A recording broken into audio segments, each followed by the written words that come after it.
Hey, movie fans, and welcome back to another episode of the Uncharted Media Podcast. This is episode 223. The Guardians of the Galaxy Volume 3 was a beautiful send-off to these characters that James Gunn kind of put new life into, and also put new life into the MCU on more than one occasion. Now, Marvel's desperately going to be missing him and his talents, I strongly believe. But this week, we're going to look at other great examples of send-offs in movies, of characters bidding their goodbyes. It could be either to a permanent end, or it could just be they're written off into the sunset. But this is characters getting their proper send-offs in the best possible way. One character we'll talk about, I think, actually had two good send-offs, but we'll talk about that when we get there. But Josh, how you doing tonight? You alive? I am alive, my friend. Yeah, I don't want to get too into it on the podcast, obviously. I don't want to drag my workplace through the weeds on the internet, but like, golly, man, this weekend was rough. Very, very rough. Yeah, so I'm just happy to be here. We're alive. I've got coffee, and it's like 6:30 my time, and I'm drinking coffee. So that's how my week's been. I've been watching and actually reading a lot lately. Not as much as I have in other weekends, but it was a horror double feature for me this past week as I watch on Paramount Plus Scream 6, the new Scream movie, because my grand tradition of all Scream movies I'll watch eventually. I just don't care enough to see them in theaters. I didn't like 5 Cream / Scream 5 all that much. I will never not call it 5 Cream, just like I will never actually call it anything other than Mithrigan. Like, I know it's called Megan, but it's Mithrigan. I didn't actually like 5 Cream that much. It was just kind of whatever. It wasn't bad, just not as smart and clever as it thinks it was. Yeah. Scream 6, on the other hand, is actually very clever writing with some characters that I actually like. It kind of, I don't want to say fixes, but greatly improves some characters that I really didn't like from the first one, from the first of these new ones, so Scream 5. It drastically improves them to the point of going, okay, if you're a new cast, I can get emotionally attached to you guys now. Still not my favorite. I think Scream 4. I still really like Scream 4, but how they use Kirby from Scream 4 is great. The characters are enjoyable. If I do have some minor nitpicks, it's any scene with stabbings, turn that volume down. Oh my gosh. The knife sound effects were so ridiculously over the top. I'm just like, they're getting stabbed, not shotgunned in the chest. Like, good Lord. Also, this happens on more than one occasion of a character will be stabbed repeatedly, like probably double-digit times. This is more than one character, and yet we get like a full-on Monty Python, I'm still alive, it's just a flesh wound. I'm like, y'all, if you did that to one character, I would think it'd be a little ridiculous, but the fact that you did it for multiple, death means nothing in this franchise anymore, unless you literally see someone's head. Well, yeah. I mean, there are some decapitations this time around, so that's pretty definitive. It's definitely the goriest of all the Scream movies I've seen, and it was entertaining. But on the complete opposite end of gory into just what the heck did I just watch? I watched the original Wicker Man starring Christopher Lee. Oh, wow. Yeah. Just like, I want to do my horror homework here. Preface this by saying I unabashedly love the Nicolas Cage one, but for all the wrong reasons. Oh, yeah. Like, Yeah. It's so perfect at being bad. It makes it great again. Wicker Man, on the other hand, it very much is like the predecessor to a Midsommar type of movie of a cop goes to this island and insists my like white dude Judeo-Christian English background is the way to go and it's the only way. And since you're not abiding by my worldview, you're all evil. I mean, they are evil, but that's besides the point. Yeah, it was weird. It was trippy. There's some stuff I'm just like, what? This is clearly made in a different time. This is weird. Like, just really weird trippiness. Not necessarily horror, like scary, but just weird choices. But I'd still recommend it. I think you would be curious enough about it. I don't know if you would love it as much as you love the Nicolas Cage version, but Yeah, but to be like you said, to be fair, the love we have for the Nicolas Cage Wicker Man is very very different from like actually loving a movie. I feel you though. That's cool though that you went and watched the first one. I've never thought about doing that. and then lastly, I read something. Uh, every once in a while, and I need to do this more often because it is really great. I pull up my DC Infinite app and see all the comics I can read. And so I was like, you know what? I need to read the new Supergirl one that they advertised when they talked about the upcoming DC slate. Yeah, Supergirl Woman of Tomorrow, I believe is what it's called. I don't know what I was expecting from the story, but this wasn't it. And that's not a bad thing at all. It is very much a self-contained Supergirl story, but a still really, really well told one. So, have you read any of it yet, Josh? not yet. I am still making my way through the Revenant, and I promised myself once I'm gonna, if I do a comic, I got to read a book right after. I can't just go, all right, cool. I'm gonna go read eight volumes of comics and it. So, but I haven't got to it yet. I'm almost done the Revenant, and once I get done that, I'll read Supergirl Woman of Tomorrow. So I'll give you just the broad sense of what it is then of it is much more cosmic than I was anticipating. Like it is very intergalactic. So Good. the broad, like this is more or less the setup within the very first issue. There's this alien girl that her father is killed by this evil warlord and whatnot. And so she's trying to find a warrior to find and hunt down this man that killed her dad, a la Nice. True Grit style. And so she comes along and meets drunk off her skull Supergirl, who is just trying to celebrate her 21st birthday. And then some shenanigans happens and she reluctantly agrees. And that's the story that you need to know. I'm going, So, so it's Supergirl, but with True Grit. Got it.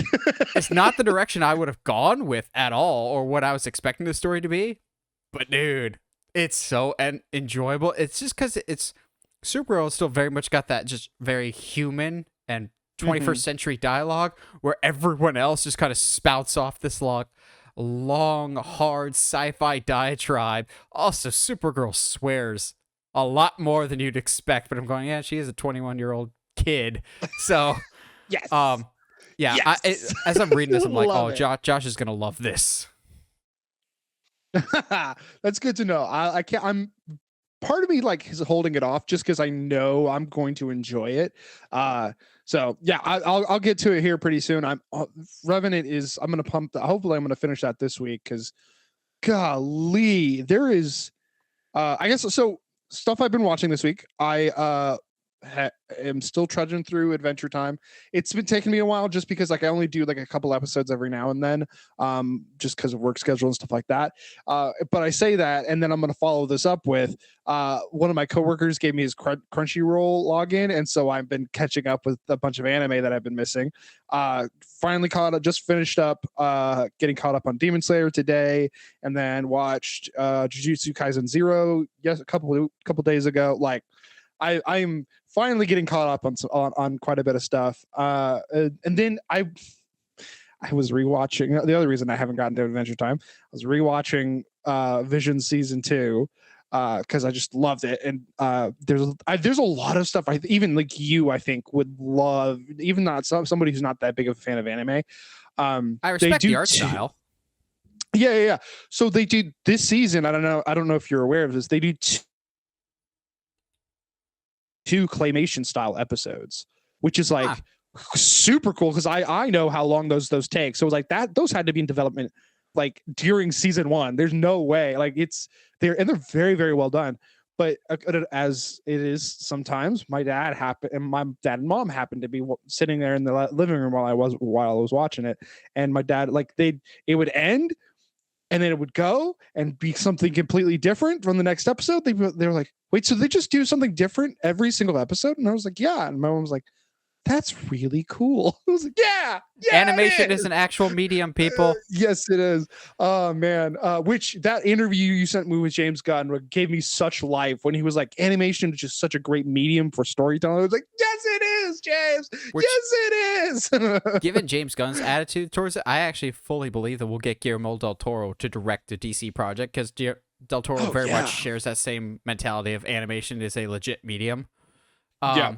Before we get into news topics, we'll do like a quick like side tangent of a bunch of little mini news that is like not worthy of a full-fledged topic, but are worth interesting nonetheless. Like a couple hours before we hit record for this podcast, our two interests collided with wrestling and movies because y'all, another WWE superstar is trying their hand at acting and is 100% not who I thought it would be by any stretch of the imagination, for multiple reasons that I'll get into here.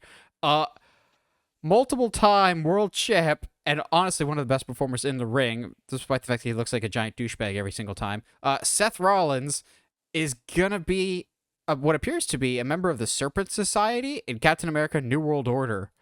So I was genuinely shocked by this because Yeah. one, certain wrestlers make the leap to acting. The Rock has had mild success with it. Tons of financial success, quality hit or miss. John Cena, Batista, to a lesser extent Triple H, Seth Rollins' mentor. But I never got the sense that Seth was actually interested in doing movies. He seems pretty ride or die with wrestling. It was always his wife, Becky Lynch, that definitely seemed like she was interested in movies. And I'll be honest, if there's somebody that I have personally earmarked and said that once they are done with wrestling, they're going to the movies, it's going to be Roman Reigns. Once he drops that title, he's going to Hollywood.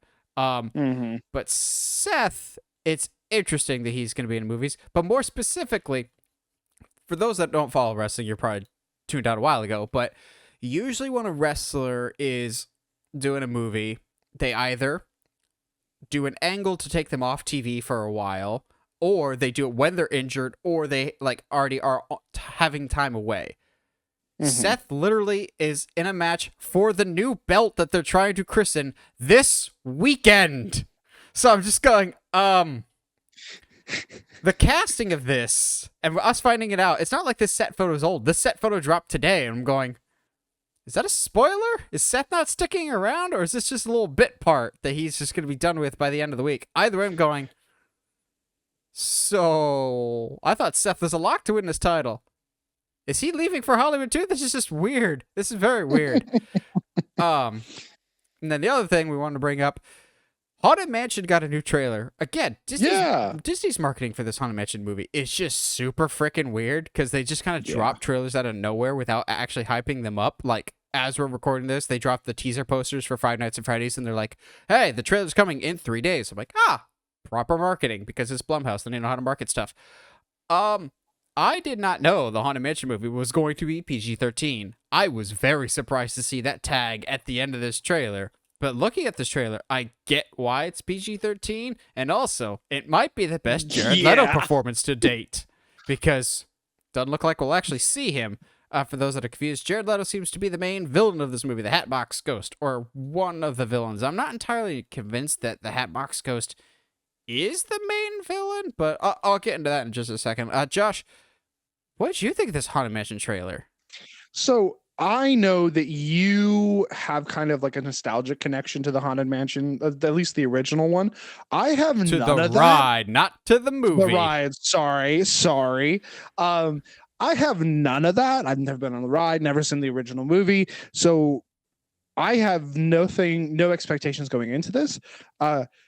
My gosh, I was like, yeah, this is some good like entry level horror that we're getting here. That was like perfect. I was excited. It was one of those like, oh, that's kind of scary. I'm not gonna get like sinister scared in this movie, but I'm gonna have a good time and be, thrilled, I guess is the word for it, I guess. But yeah, it looks fun. It looks like a lot of fun. Owen Wilson is looks like he's yet another haunted house movie. Yeah, he's gonna be having fun. Like everybody looks like they're having a lot of like a good time with this. I'm excited about it.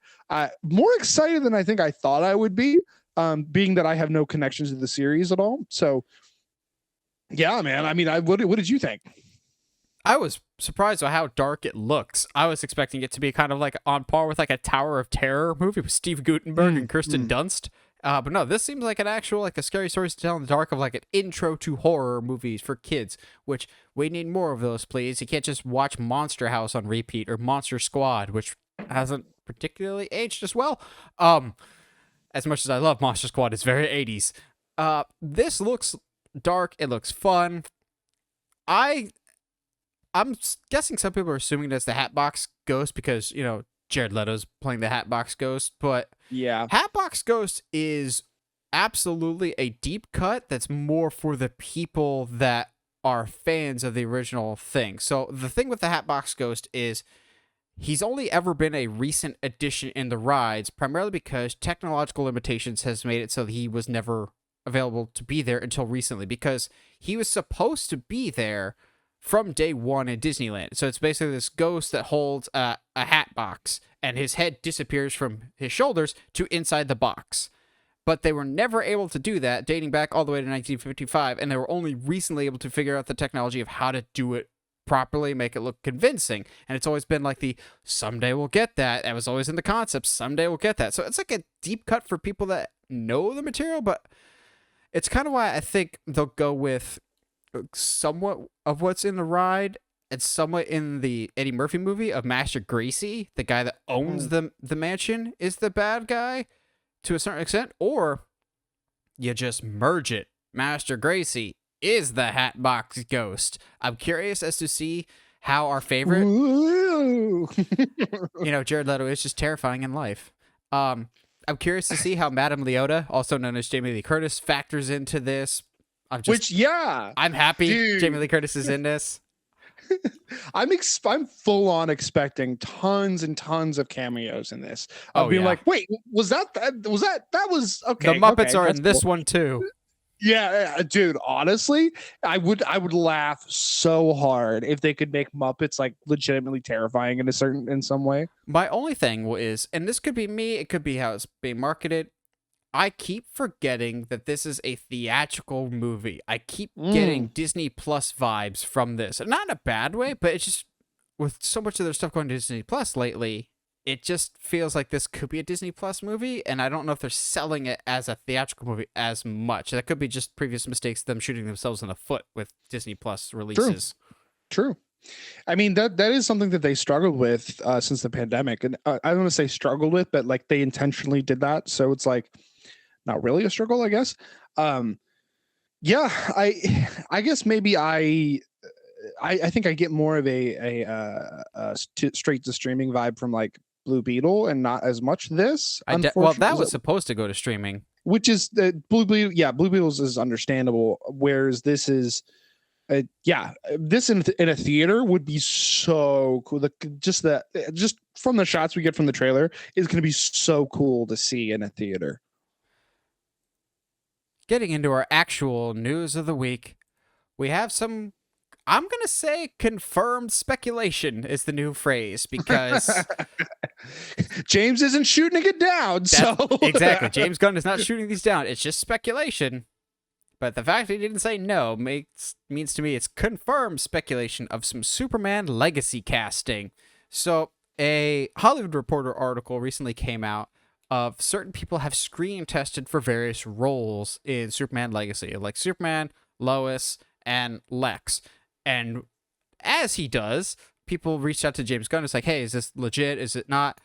And James Gunn kind of sidestepped the question. He's just like, I never say who screen tested for what unless the actor themselves has come forth, like Glenn Howerton and Zachary Levi both apparently auditioned for Star-Lord and didn't get it. He says, I don't bring that up unless the actors themselves have brought that up first. And that's kind of all he said. That's a good move. I like that move. Oh, yeah.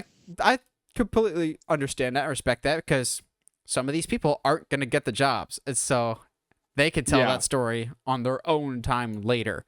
It'd be like the concept of like your almost boss being like, you know what, loser almost had this job. You almost got this job. Yeah, I wouldn't be a fan of that at all. So there's quite a few names bandied about, and some of them are very exciting. And some of them I'm a little curious about, but there's conflicting reports. So let's break it all down. For Superman, there's either one name or two names, depending on what they're feeling at the moment. Allegedly, Pearl actor David Cornsweet? Cornsweet? I don't know how to pronounce it. I will eventually if this guy gets it. He's one of the front runners to get it. But Nicholas Hoult, my doppelganger, is also in the running. But here's where it gets weird.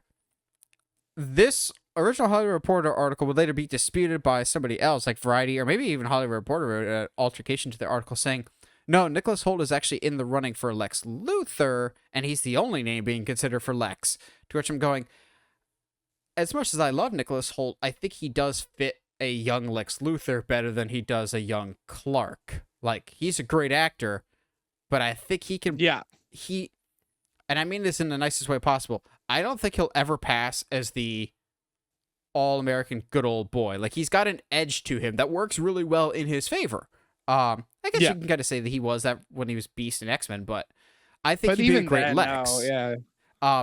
David Cornsweet, I have heard this name for what feels like years because he has been, besides Wolfgang Novogratz, he is like the fan favorite just off his look alone because, guys, this dude looks like a young Henry Cavill, like, for real. And he's on the up and up, so he's still relatively young in the industry. Not in a whole bunch of stuff, but if he does get cast, for sure, I'm going to watch everything that he's in just to kind of see what he brings to the table. I did watch a few of the interviews that he's done, and he seems to have a good confidence and not arrogance, but interesting presence to see that I could absolutely see being a Superman or a Clark here. Good voice.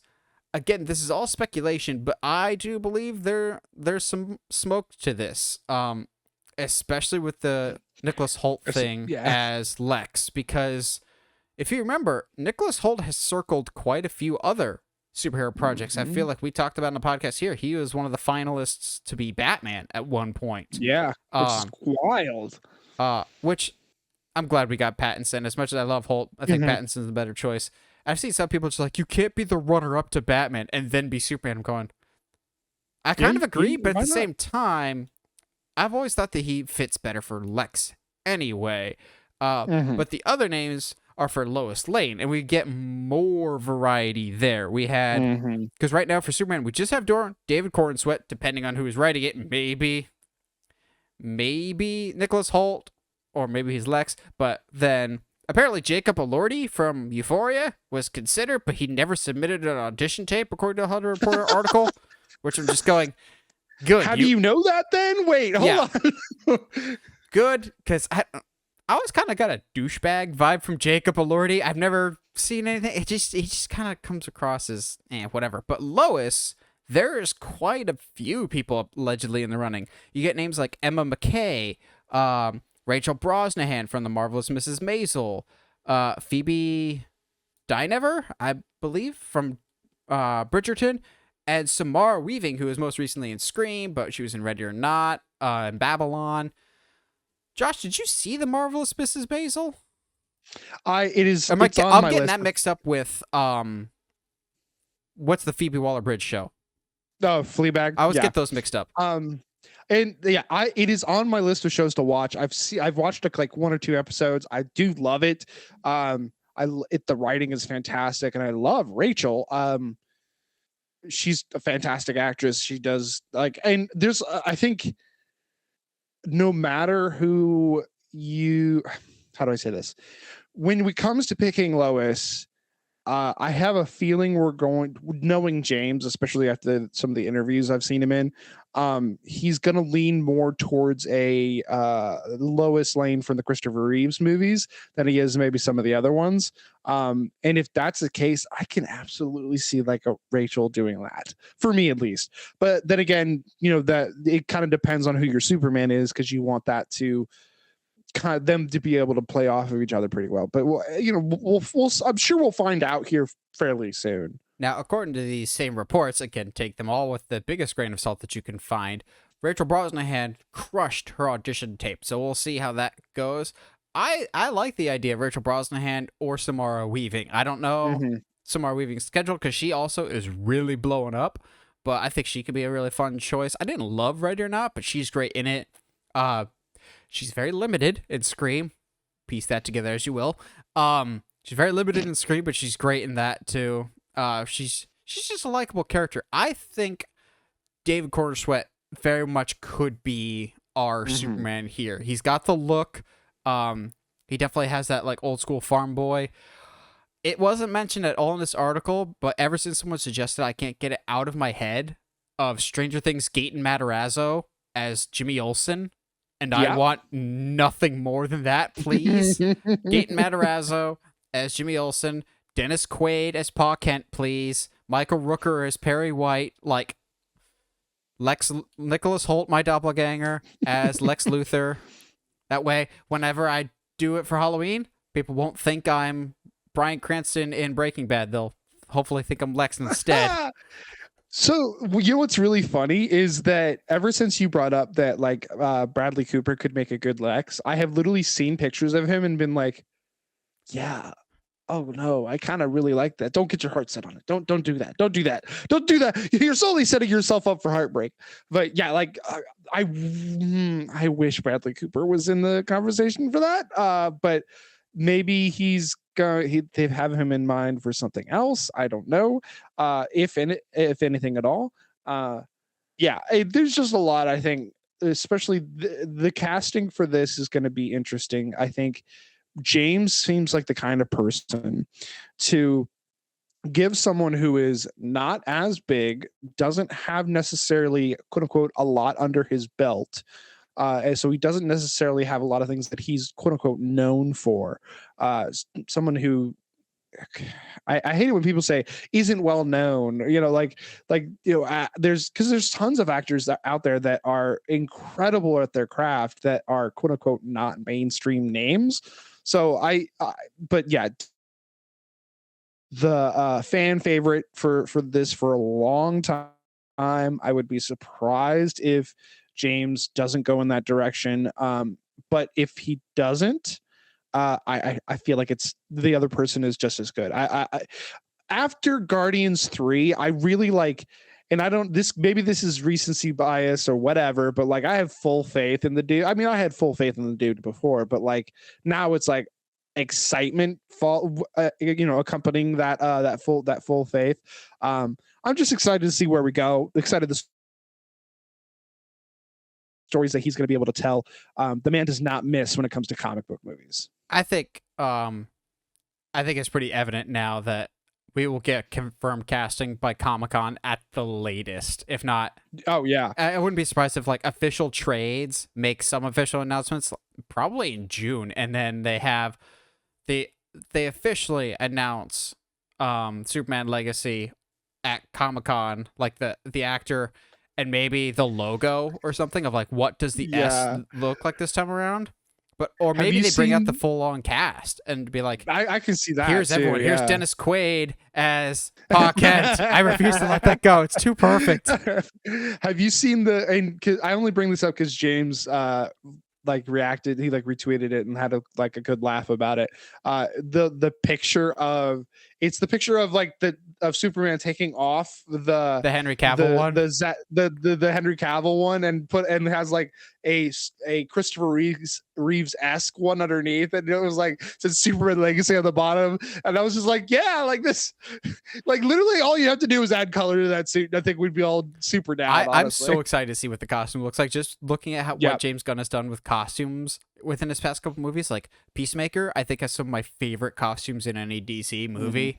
The Guardians look spot on. My only complaint, not even spoilers, but I guess if you're that sensitive, mild spoilers. My only complaint with Star-Lord's costume is we never see him with the new helmet that's like that look from the comics of the dark blue with the red trim. I was hoping for that new and improved helmet that we get for the comics, but never got that. Chris Pratt got to show that moneymaker in all scenes ever. Which, oh my gosh, some of the stuff that James has come out now that he's not under contract with them anymore, with Disney anymore. He's like, yeah, like I don't know why I wasn't consulted on like these are technically my characters. I don't know why they didn't talk to me about how they're going to use them. Like what in the world? I was like, dang. All right. Next up, this one's just for me because I love saying it.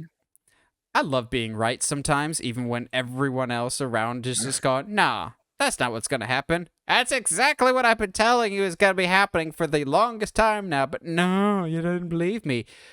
Disney and Hulu, by the end of the year, will be merged into one mega app, according to Disney CEO Bob Iger.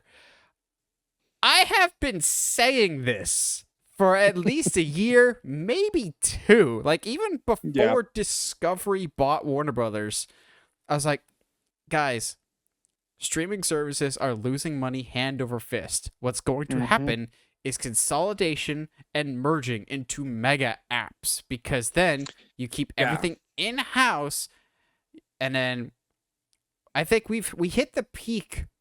We've hit the peak of streaming services in my book, and I think we've hit the big wave, and everything's going to kind of settle for a little bit because the prices are getting out of hand. There's too many, and studios are realizing that there's too many.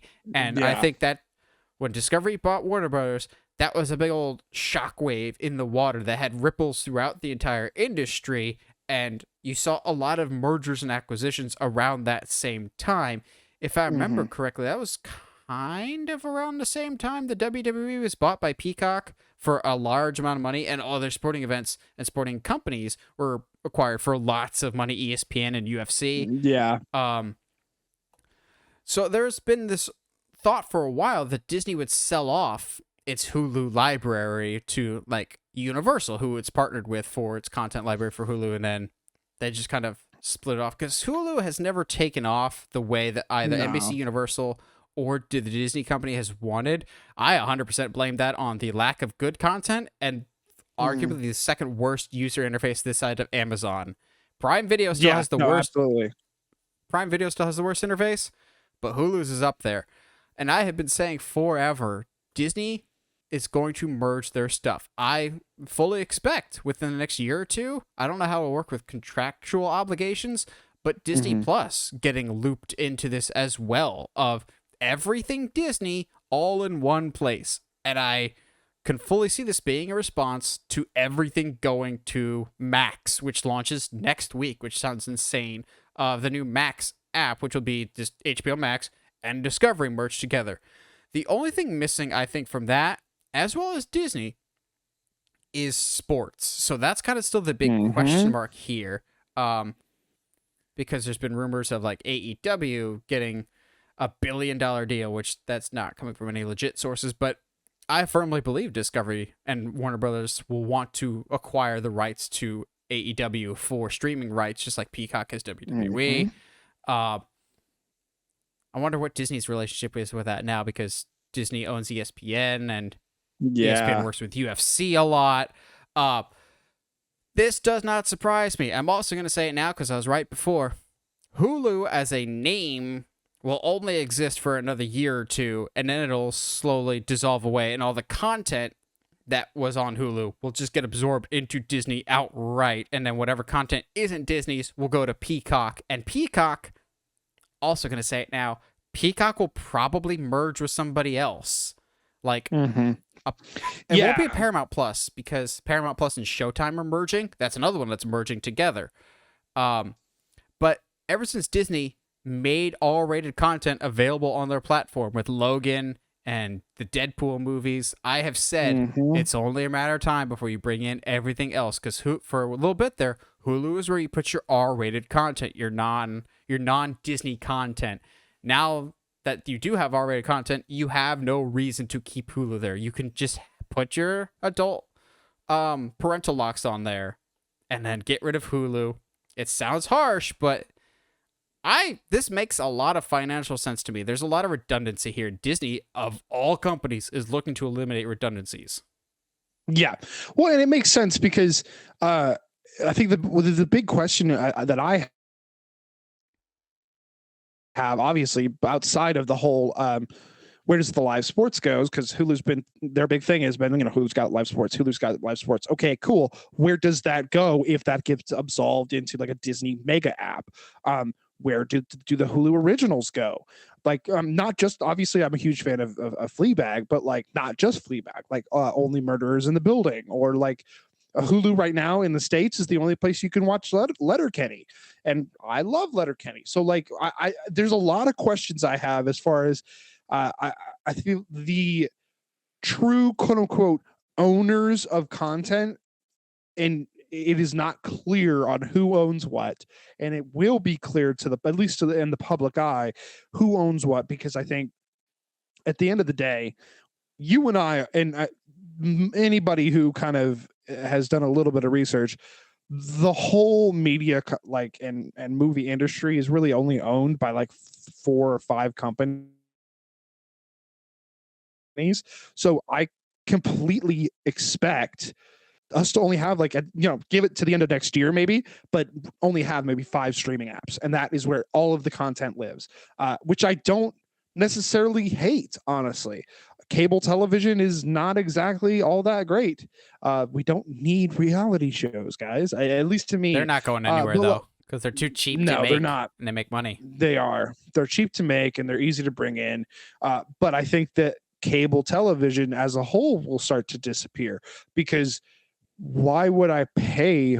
Why do I need to pay for 30 channels that all have ads when I can pay significantly less per month, only watch what I want, and not have to deal with ads? Now that's a whole other conversation about tier levels, and are you gonna have to start charging people for, do you want all your content with ads or without ads? Do you want some ads? Like Hulu had that like weird 3-tier system that was like, do you want absolutely no ads, okay with some ads, give me all the ads, kind of the situation? And so what Max is going to do, what Max and Netflix are doing, basically, quick question for you, just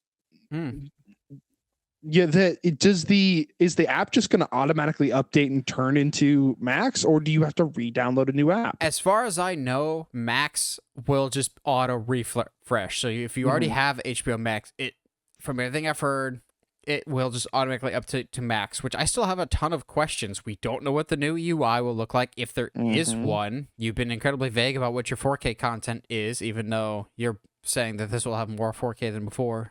If you have 5 4K movies, you'll have more than before. Just add 2. Like, that's what? That's the one gripe that I've had more than any other with HBO Max, is you were so far behind on the times when it comes to high definition programming. But you bring up a good point with advertising. I think we're entering into this next stage of the streaming wars. So everything kept escalating. For a while, there was just Netflix, and it was Hulu, and then Disney Plus. Now everything. And just like housing or anything else, the bubble burst, but there's still remnants left of the bubble, and the little droplets themselves are kind of merging into other smaller subsection bubbles. Like they're coming together.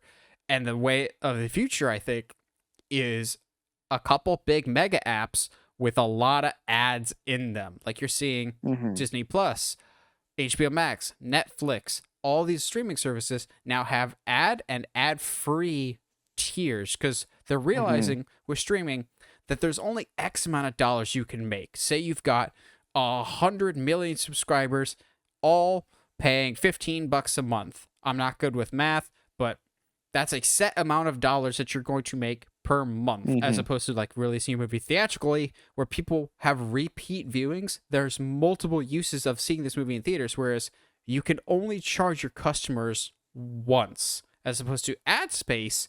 You get more revenue from outside circles. So I get why that's the future, as much as that sucks. I see more of that happening. Everything in the world of media is cyclical. I think cable is dying for right now, but the model of cable, I think, will eventually come back with a lot of advertising. The only thing different is on demand, as opposed to scheduled content like TV was. I agree with that. But we already kind of have that. Like HBO, new stuff drops 9 p.m. on Sunday night, and they've done that for a while now. I just think it's so interesting that people hated cable for so long, still do, because cable's a ripoff. But streaming is becoming that. But I think we're entering into a different phase. Like the big peak of streaming, I think, is done. And I think we're entering into the phase 2 of streaming, so to speak, of the rise of the mega apps more than anything else. The rise of the mega apps and the rise of the ads on the mega apps. It's kind of the same thing that happened with YouTube.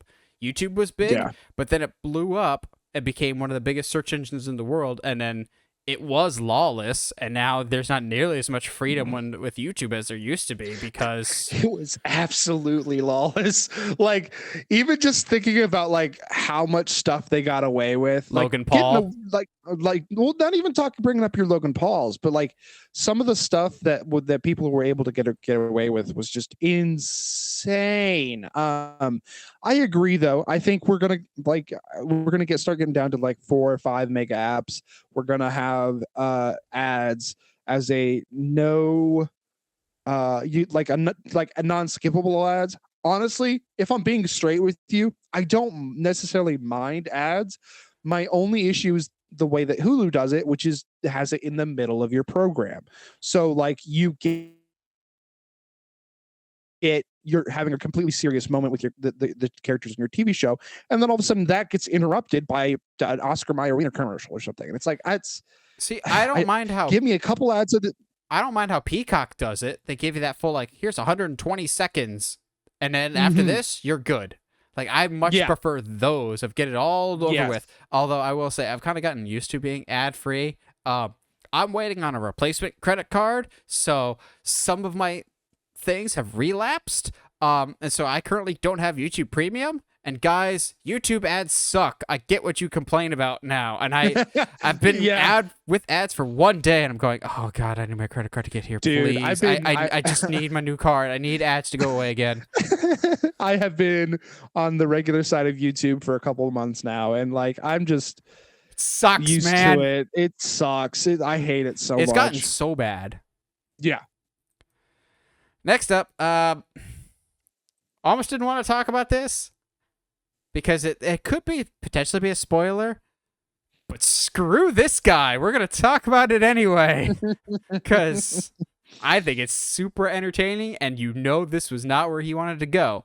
But Dwayne "The Rock" Johnson, one of the biggest names in Hollywood, is going through a bit of a rough patch right now. Let's putting it as nicely as possible. Given his age, do we think he's having a midlife crisis? Is that what's happening right now? Is that factoring? Yeah, technically, yeah. That's why he's pushing Black Adam so hard? That is the age you start to fall backwards out of hammocks. Yeah. Because he flopped harder than Black Adam. That was so funny. Oh my god. So what we're talking about is, spoiler alert, for Fast and Furious, if you care, Fast and Furious X, not called Fast 10 Your Seatbelts, and I'm still bitter about that.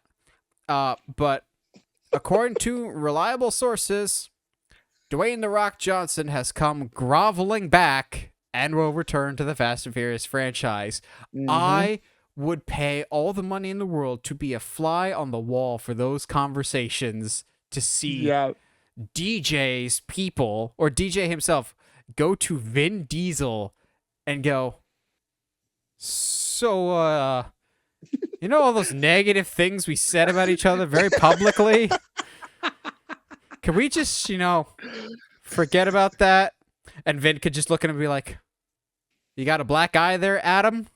Your family will let you back in, but only if you say that Luke Hobbs sucks and that Dom Toretto has always been better and cooler. And Dwayne just goes, fine. I've got a tequila brand. I can drink this pain away. And Vin's like, you definitively let me beat you in a fight. And Dwayne will be like, I don't like it. I don't accept it, but I'll do it. Like, honestly, right now, looking at some of the choices that Dwayne's making, it feels, I don't want to say desperate, but I'll say desperate because I really don't like Dwayne Johnson right now. They're more or less fast tracking a live action Moana movie coming out because, oh my gosh, people like Moana, and he desperately needs a hit right now, to publicly slamming Vin Diesel in the Fast and Furious franchise and openly saying he'll never come back to now, well, James Gunn kicked Maybe me out I because my movie kind of will. sucked, and I gaslit the entire DC fan base into thinking Henry Cavill was coming And back. I'm a nightmare to work with from a producer standpoint. Like, yeah, like it smells and screams desperation to me, because he was very public about never wanting to come back to the Fast and Furious franchise. Maybe, you know what maybe happened was he saw that terrible mustache that Jason Momoa had, and he was like, no, we can't. I can't let this happen. No, not to this franchise I kind of don't like, but I'm coming back anyway. Like, it's all kinds of desperation smelling, and I do wonder It's how much desperation of smelling. If you smell what he's cooking, know what the Rock is cooking. I do wonder how much of his outside business ventures are funded by his movies. Like, you know what I mean? Because like that's the only XFL? thing I can. That's the only thing I can think of that there's no real reason to. I mean, you have like one flop. Like, Black Adam wasn't great, sure, but like, your movies are still bringing in a pretty good amount of money. So I don't see why you would be Midlife desperate crisis. necessarily.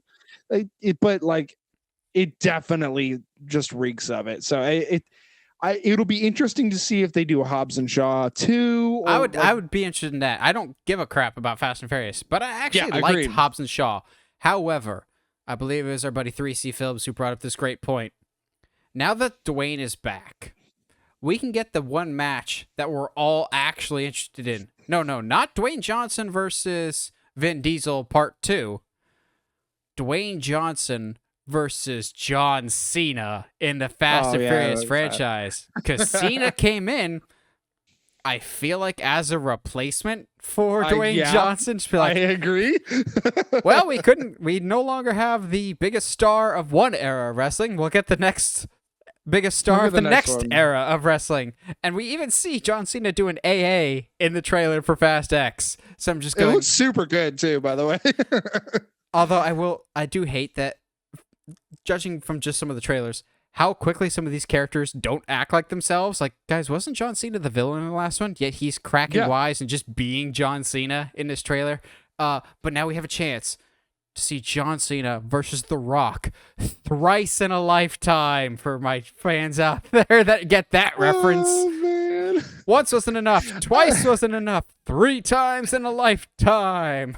Watch, he's gonna on screen, it's written into the contract that John Cena gets to rip into The Rock one more time about having his lines written on his wrist. Like, come on, I would pay for that. I just that alone. And then Cena and Dwayne Johnson can be at the craft services table during break and be like, hey, you want to see the script for the next James Gunn DC movie? I don't care what you think. It doesn't matter what you think. And then John just walks away. He's like, hey, I'm getting Peacemaker season 2. How's Black Adam 2 coming along? And just leave, please. There's just or like the rematch we've all been waiting for is oh my gosh, I just lost his name.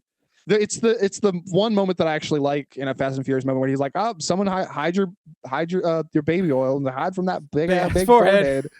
Like, we'll get a rematch of that. Like, come on, man. Like, there's just a lot I think that could be fun, and I think maybe that's one of the reasons I have never really enjoyed the Fast and Furious movies, is because they've always taken themselves way too seriously, and they could be way more fun if they just like cut loose. Like, we abandoned reality in like the 3rd movie, so like just let us have that again. I don't know, man. It's these movies are for Vin now, I guess. They really, really are.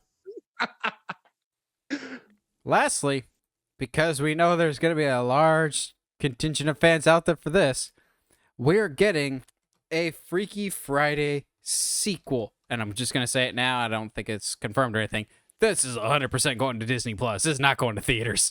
I have seen Freaky Friday a lot, actually. It's definitely one that I watched a lot as a kid.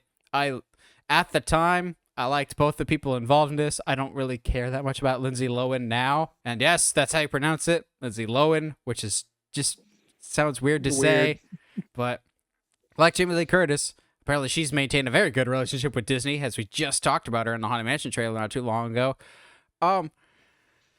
This is one of those movies, though, that, like Princess Diaries, people have insisted for what feels like a decade and a half. Oh yeah, Disney's working on a sequel, to which I'm always just going, it's always from that one friend that knows nothing about movies, never posts anything movie related. They're just like posting an article from moviebiz with a Z .org.net.myspace. We got you covered.com.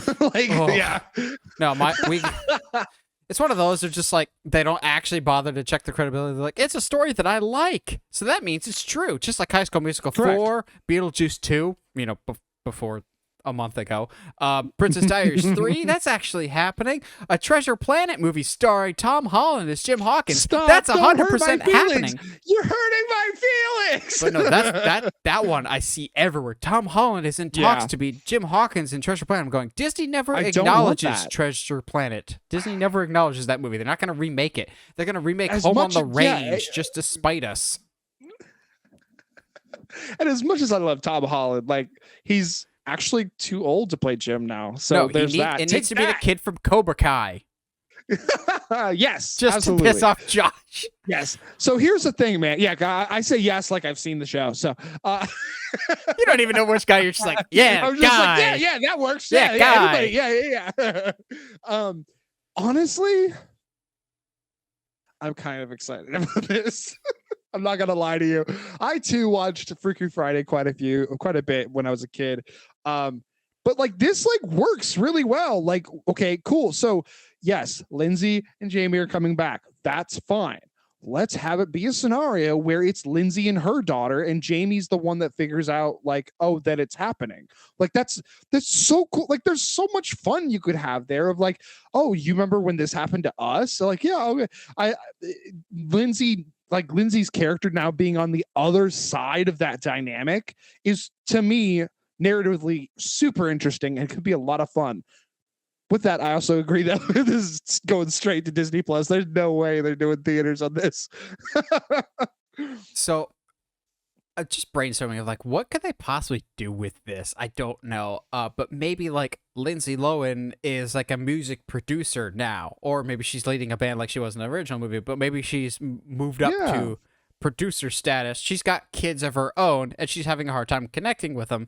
And once again, the grandparent, Jamie Lee Curtis, is just like, it's not that hard to parent kids nowadays. You just do this, that, and the other thing. As she's still a licensed therapist, and just like, everything's easy if you just do it my way. And then once again, they body swap. Better yet, you shuffle it up like they do in The Marvels coming out. If it's a 3-way shuffle, so the kid, Lindsay Lohan's kid, becomes Jamie Lee Curtis. Everyone slots down. Jamie Lee Curtis once again becomes Lindsay Lohan, and Lindsay Lohan becomes her daughter. Oh my gosh, I actually kind of really love that. Let's got like, I'm good at this. Disney, hire me. Some like, oh wait, you don't hire writers. Yeah. They're on strike right now, guys. So we know this movie's not being written right now, at least not by humans. But that works like everything all at once kind of levels of like really interesting emotional storytelling. Like, God, yeah, that worked. Yeah, like I would watch that. I would absolutely watch that. Are you kidding me? It's one of my favorite things about this podcast is just spitballing, and sometimes it still sticks to the wall long enough to sound like it's a semblance of an idea that I've actually had. Just going, yeah, I'm just gonna claim that one, and we'll check back to see if I'm right later. In which case, if it's like a bad remake, it'll be like, hey, you didn't listen to me about the Star Wars sequel trilogy, and this is what you get. Listen to me and I have not written a single script in my entire life. Me. Yeah, obviously, because what is it? Armchair quarterbacking, movie writing is like the best thing you could do with your life. Obviously. Mm-hmm. As per usual, this week's episode is sponsored by TeePublic, your one-stop shop for all things Uncharted media, whether it is T-shirts, hoodies, mugs, whatever you want with the Uncharted Media logo on it. And as always, if you haven't already, subscribed to the channel or subscribe to us wherever you get your podcast, whether it's iTunes, Spotify, Google Podcasts, or YouTube. Help us get to 1,000 subscribers. Now, as we said at the beginning of the show, Guardians of the Galaxy Volume 3 was a perfect send-off to these beloved characters that were first introduced to us in movie form in 2014. Feels weird it's been 9 whole years already for these. Yeah, it's been so long. Other big franchises have attempted send-offs, and sometimes they work well, and others not so much. But we're going to focus on the good ones this time. So I have 9, technically 10, because I have one beloved movie character that I believe actually got 2 really good send-offs that if you want to choose either one as your ending to this character's story, it is fitting and beautiful. And again, as I said at the beginning, death doesn't necessarily have to be involved, but some of these, death is involved. So it's just any time that the movie intended to write off a character for good, whether they actually returned or not is irrelevant. If the intent was actually to end their story permanently, we'll take it into consideration. Whether or not they actually came back. Okay, spoil. I do have a couple characters that do still end up coming back, but their initial send-off was perfect. Yeah, because the only thing that changes a great ending is when they come back, which is why and even Chris Evans will say this. He is also dreading the call of them being like, yeah, you need to come back. And he's like, no, I don't want to. Or if you're just Robert Downey Jr., you just claim, you guys aren't offering me enough money. Because that's what's holding you up, Robert, not the fact that they actually ended your story perfectly and Iron Man got the death that he's so desperately owed after so many years of doing wrong in the MCU. Yes, I will still continue to die on the hill that the MCU's greatest villain is, in fact, Iron Man and not Thanos. Yes, absolutely. All right, let's get going then. I think... See, I think like you, like we talked a little bit before we got on, I struggled with this list a little bit because the definition between like an ending and like a send off is like such a fine line. So I'm going to bring up one that definitely rides that line, and I'm not sure which way it goes. And I will, anytime we talk about good movies and good ways to end movies, and characters that actually have great ending marks of where they are, but where they are in the beginning and to where they are in the end. Good Will Hunting, I think, will always be in that conversation. And having seeing the growth of our character Will Hunting, and then seeing where he is from the beginning to the end of the movie, it's so awesome as a send off as a character. We will never really, because I'm gonna say this because I don't think they would ever go back to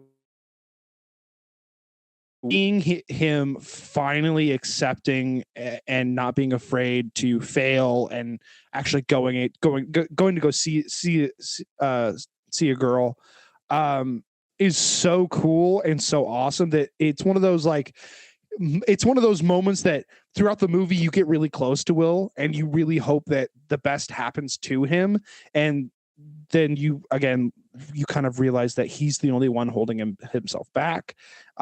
And it's the perfect send off for that character for him to be finally accepting, like, no, I'm getting out of my own way, which is like such a thing. That's a whole other conversation we could have of like us getting in our own way of our successes and not just like it being that we're not good enough and stuff like that. That's never happened. No way, shape, or form held up the development of Nightwing 2. Me thinking it was never going to actually live up to my incredibly high standards for it. I never get in my own way whatsoever. But also, Good Will Hunting is one of the best closing lines of all time of "stole my line," which it's even better considering. Yes. Which is great. Because Robin Williams is just the best. He is. Let me go with one that I didn't initially have on there, but the more I thought about it, I was like, oh yeah, this has got to be on here somewhere. Andy Serkis is just fantastic, and I feel like people have talked about him being one of the most criminally underrated actors for so long that he's not criminally underrated anymore, just because people talk about him so much. but his work as Caesar in the Apes movies is Yes. so perfect. And the way Caesar's story ends at the end of War for the Planet of the Apes, I'm just going, yeah, as much as I would love Caesar to stick around, this is the most perfect way to send off this character while still setting up the future of what we know is going to happen to the world of apes. It's just that whole trilogy. Man, that Matt Reeves guy just knows stories. I really hope he does a superhero movie he's so someday. good. Yeah, it's so crazy. He's got a great eye for stories. Yes. Just like, I didn't start this war. Like, Caesar is so good. It's crazy to think still to this day that how well those effects hold up. And like the third movie came out, what, like 5-6 years ago, at least, bare minimum. So like, it's crazy to think because they are writing a fourth one that is not a direct sequel, which I think is just isn't. Yeah, it's one of those. I think it to me says that they're gonna basically remake the very, very original one, which is with the astronauts, the crash landing into the space. And I think they'll have a better conversation to have about what that's going to mean than the original one, especially since they've built. Anyway, I'm a big fan of that series now because of that trilogy and because of the incredible work of Andy Serkis. Let's talk about one of your favorite. Well, honestly, one of our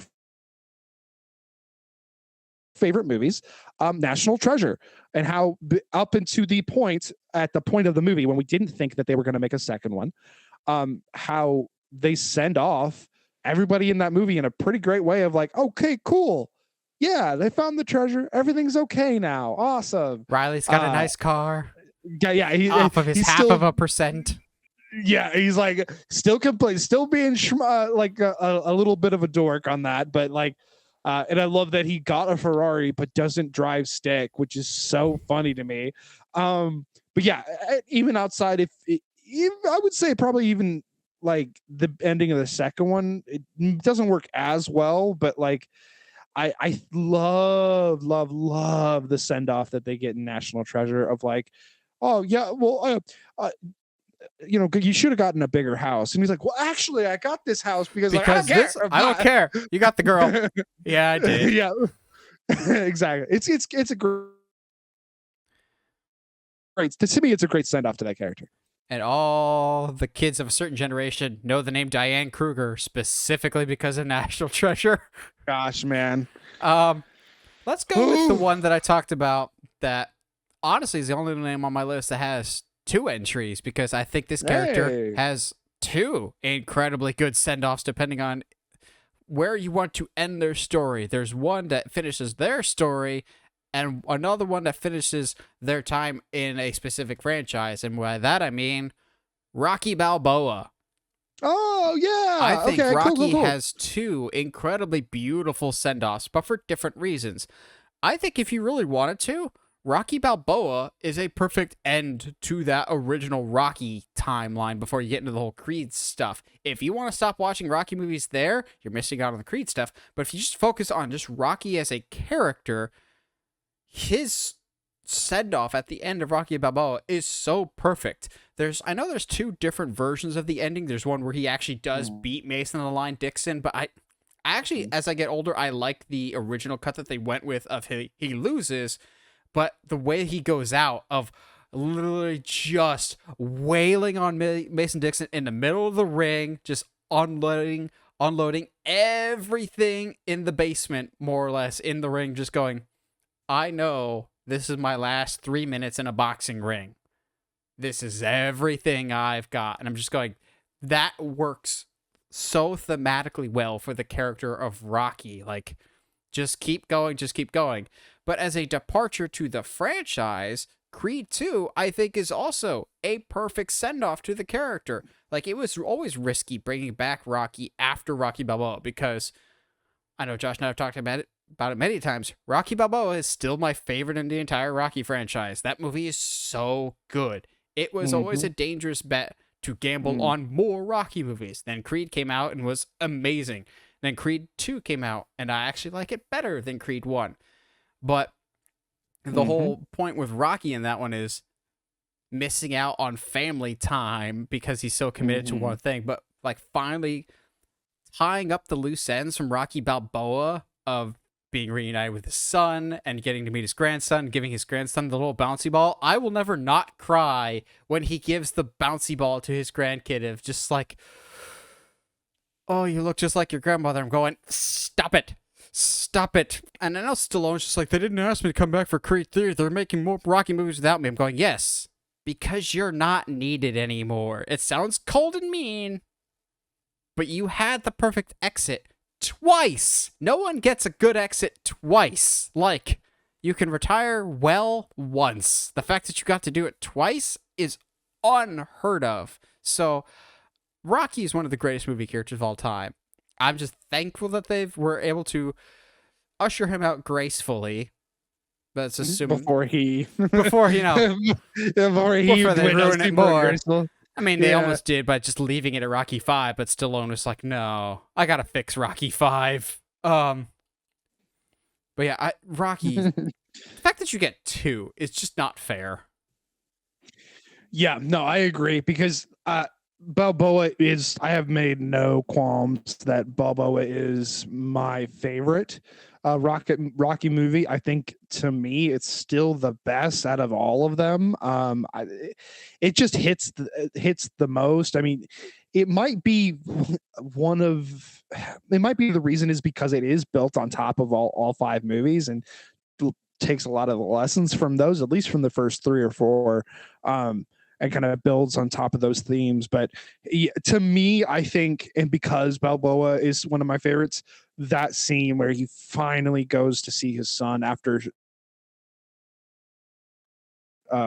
in Creed 2 hits really, really, really hard because we've seen him for 2 movies where he goes and visits his wife and his Frank, is it Frank? Paulie. He visits Paulie's grave. Paulie, the Vietnam vet that they never actually acknowledged was a vet. I 100% believe that he's a vet with PTSD, which would have been such a good detail to bring out, man. If they in the Creed movies, it wasn't necessarily needed. Well, he was dead in the Creed movies. Yeah, but like it would be interesting to have brought it up as. Okay, sorry, my brain is going now because what if he had been in Creed 3, he has that whole conversation about with Creed with Adonis about running from your past and not accepting some of the mistakes of the past. And like, I had a friend that did that, and Paulie just like drank himself to death instead of facing, the things that were causing him so much pain. But like, there's that'd be such a fun little deep package to do. Anyway, but yeah, to me, I think seeing the people he considers family, visiting their grave for two movies and knowing that he has family that he just won't visit because he doesn't think that they'd want him there, and finally seeing him do that, it was so good. Such a good farewell to Rocky. What I think it'll be permanent this time, I think. Yeah, honestly, judging by how much he hates the franchise. He's just like, dude, I little side note, I just don't understand, like, if you like support Michael B. Jordan so much, like, why are you being mad that he is continuing on? Like, you basically, taught this guy everything he needs to know about Rocky movies. So like, why it's like giving your kid the car and then getting mad when they drive it. Yeah, exactly. Like, I just it upsets me a little bit. But yeah, to carry on with the lists, I guess, instead of here talking about deep Rocky lore, we could do that for a very long time. Yes, we could. Weigh the pros and the cons of Rocky 4 versus the Rocky 4 director's cut. More that are. Yeah. Oh my gosh, that's a whole conversation. I think. Ooh. Josh broke everything. No, sorry. I thought I muted my mic on accident. Anyway, I got a couple more that are not quote unquote franchise Sendoffs. So, and I'll get through those, and I've got nothing left but franchise stuff. All mine are franchises. Nice. Okay. I guess again, hindsight is 2020 and all that. Uh, We would just retire the that phrase, man. yeah, yeah. Geez, man. Mm, knowing that we get sequels hurts, but and I might catch some flack for this. And knowing that, like, our conversation of what kind of qualifies as a send off instead of an ending, I love that at the end of Silence of the Lambs, the send off uh Hannibal Lecter is he's like, well, I'm gonna go kill a bunch of people now. And like, I'm having an old friend for dinner. I'm having an old friend for dinner. Like, that to me was so good. Like, I don't need to see him go kill a bunch of people that wronged him now, because now it's just not random patients, it's personal. Oh, you mean you didn't like Red Dragon or Hannibal, the movie? Like, the show I've heard is I've heard very, the very, show is very great. good. But no, I meant the yeah. Hannibal. No, Hannibal Rising. Yeah. Oh. No, thank you. I'm good. Thank you. But yeah, the ending of Silence of the Lambs is great. So, like, where it sends Hannibal Lecter's character. Like, I just love the idea of Hannibal Lecter tracking all these people all over the world and him being like, all right, cool. Gonna eat you, gotta have you. And like, wait, maybe this is the movie I needed.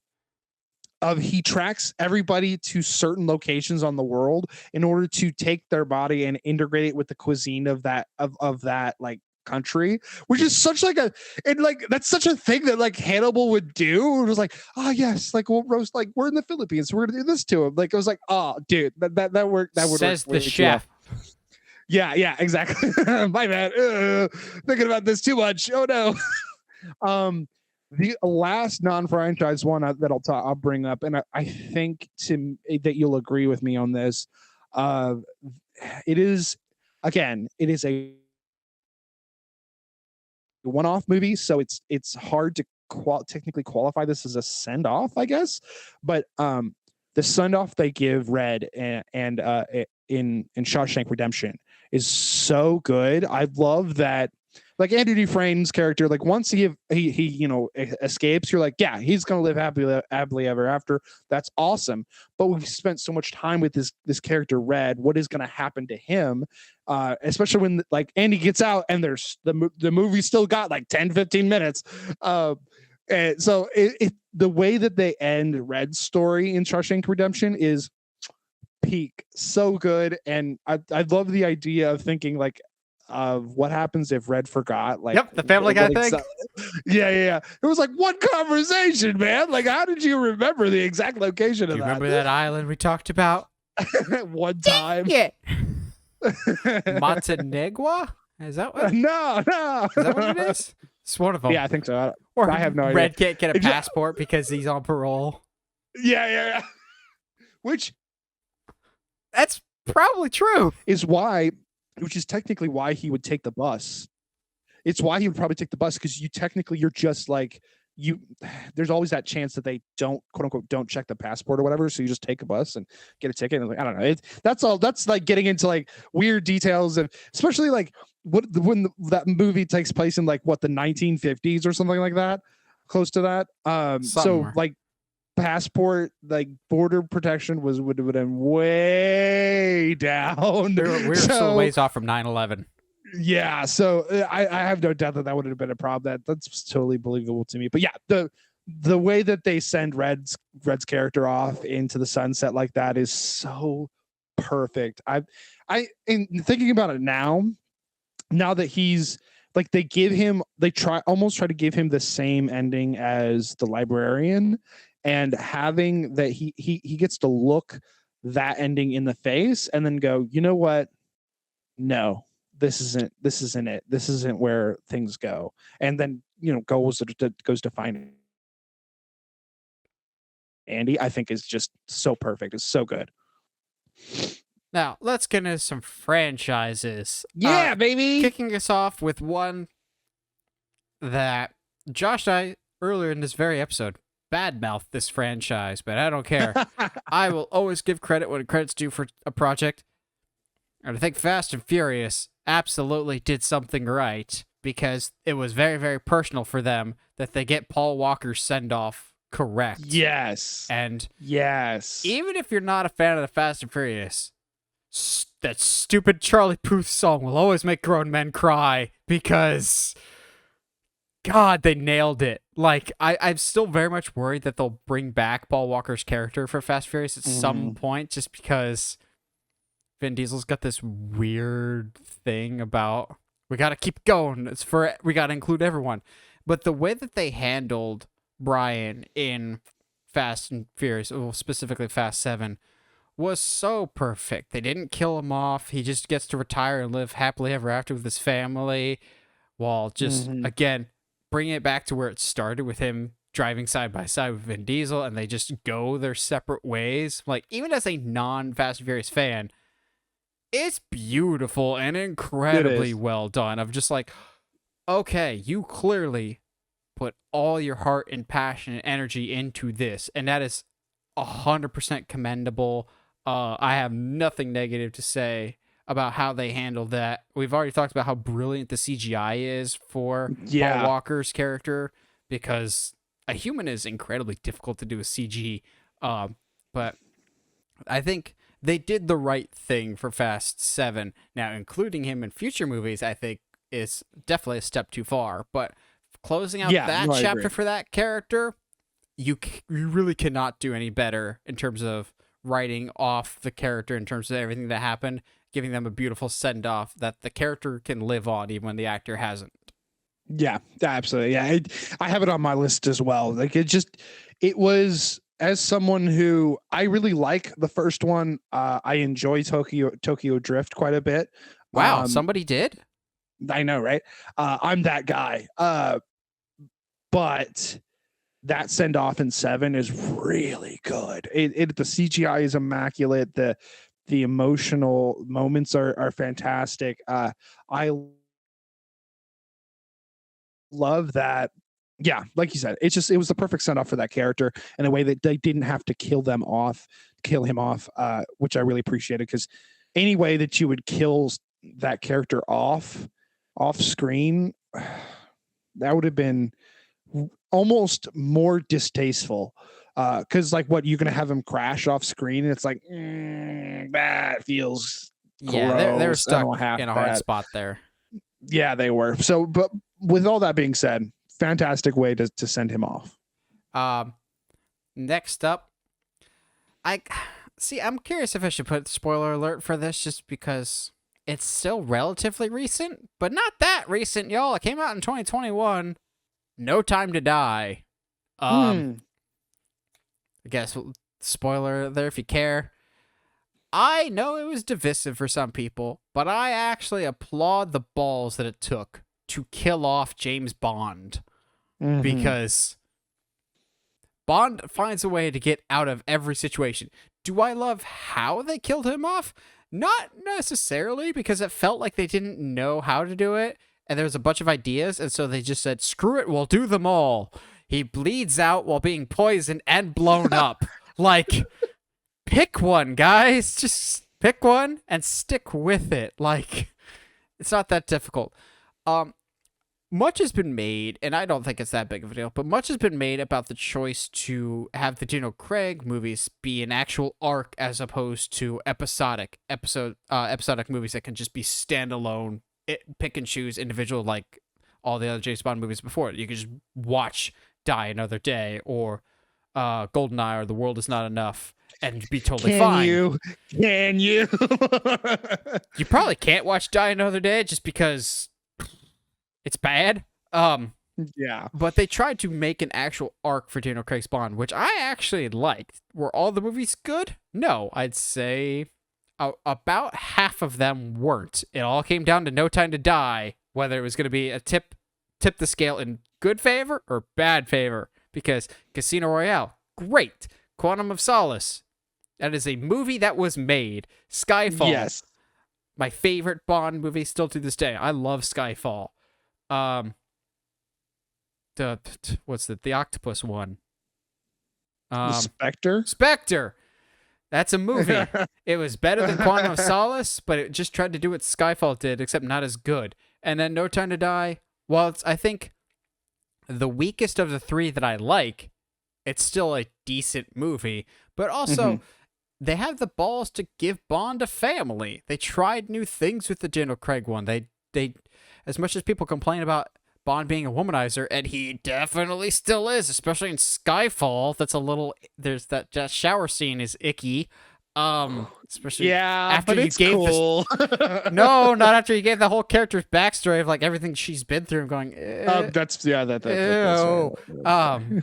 But they tried new things, and it felt earned when they do actually kill him off. It's not just like well, we're recasting anyway, so just bomb the thing. It was like, Damn. no, Yeah. this actually makes sense for his arc.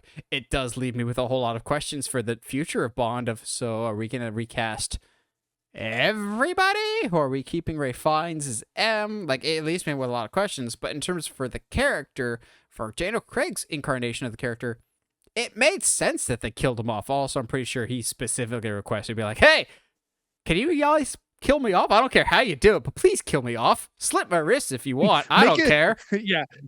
Make it definitive that I can't come back. Yeah, absolutely. Which Put my head on a spike. I don't care. I have not seen No Time to Die yet, but then again, I haven't seen Spectre yet either. So there's that. Daniel Craig he has proven that he is an incredible actor. And to be perfectly fair, for you people that say that you don't like the idea of the James Bond having like all his movies being connected and there being an actual arc there instead of episodic. Screw you, because guess what? All of these Bond Quantum of Solace is better than 90% of all of the other Bond movies, and it's easily I still enjoy it more. It's more rewatchable than Goldfinger. Like, there's a lot of to me, I think it is. His movies are more entertaining in a way that is, you know what? Maybe it's just because they're modern. I don't know. Josh hates old movies. Unfortunately, I am coming to realize that. Watch 12 Angry Men. It's perfect. It is a perfect which movie. Is kind of partly why like the Classics Corners videos have kind of like dipped off, because I was like, I realized, watch 12 Angry Men. It's a perfect film. I just hate old movies. Oh no. Watch 12 Angry Men and The Invisible Man. Yeah, okay. No, I don't want to. 100+ people die. I want to watch Citizen Kane and be confused of why everyone thinks the ending is so good. Like, yeah. But yeah, love the Daniel Craig's Bond. This one is of a series I'm not particularly high on. How to Train Your Dragon. I thought it was good. I think the ending is better than I think some people give it credit for. Dark Knight trilogy. Yeah, no, that is a terrible send off. Screw that movie. I thought I'm putting it on this list just to screw with you. I would have literally ended the call right there. I've been like, no, you could say whatever you want, but Rises is not a good send off. You don't want Alfred in an Italian cafe. But the Hunger Game, no. The Hunger Games series. With how we send off Katniss at I know you're struggling. It is not a series that I'm particularly high on, but I like that. I really enjoy that at the end of Mockingjay Part 2, after the craziness that is that finale, Katniss is finally allowed peace and finally allowed time to create a family, to feel love, to actually feel things. I will always be on Team Bread Boy. Like, it just makes more sense, especially after the finale. It's have you watched the Mockingjay movies? I saw the first one, and that was it. I honestly would encourage you. I heard they got better after the first one. It is honestly like I'm not going to ever sit here and say it's one of my favorite series. I am a fan of Jennifer Lawrence, but that's not necessarily because of her acting. But there's, oh man. But I don't blame you. Her acting has never impressed me. Nah, yeah. Mockingjay Part 2 sends Katniss's character off in a really, really, really good, solid way that I am glad and actually kind of excited for this was it Snakes and Swallows movie that's coming out. The trailer looks cool, and I'm actually excited that they're going back in time instead of forward in time, because I would love to just let Katniss and Peeta just kind of do their thing. Peeta. And Peeta. But yeah, it's Mockingjay Part 2 ends better than I think sometimes that some people give it credit for. Let's talk about a much better beloved young adult book series turned into movies. Harry Potter. Yeah, I was wondering when we were going to bring this up. God, this absolutely stuck the landing. Yeah. Again, we've talked about it on the podcast before. It is genuinely amazing, and I think I took for granted as a kid that there's 8 Harry Potter movies, and almost all of them are good to great. Even then, if your worst movie is Harry Potter 7.1, you're doing something right, because all of these movies, I think, are really, really good. I know for some reason people like poo-poo on Chamber of Secrets. I didn't even know as a kid. I'm going, Chamber of Secrets really is not that bad.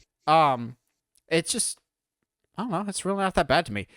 But the way they stuck the landing, it just felt right. They did everything right. And I remember sitting in the theater, having read the book, wondering if they were actually going to do the 19 years later, or if they were just going to end it at the Battle of Hogwarts, while they're burying their dead. But the fact that we get the 19 years later, I'm going, this is beautiful closure. Look, it's what Ron Weasley looks like nowadays. That's what Emma Watson looks like nowadays. It was just such beautiful closure. It felt like a finale, but these characters felt like they were going on their own next stage of life in a way that made sense. That being said, do I want to see a Cursed Child movie? Oh, heck no. Absolutely not. I think Cursed Child is where you can pinpoint exactly when J.K. Rowling started going off the rails and believing her own hype. Yeah.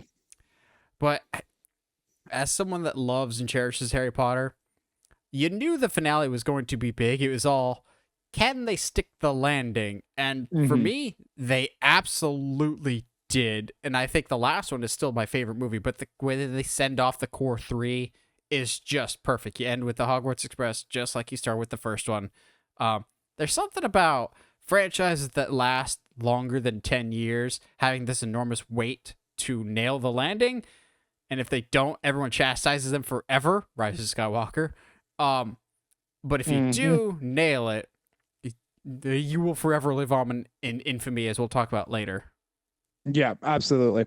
I also have Deathly Hallows Part 2. Let's go, baby. Yeah, so good. Ending is so perfect. It's so good to the point that I even before Cursed Child was a thing, I wanted to go and like explore the world with their kids. Like, okay, what does the wizarding world look like now?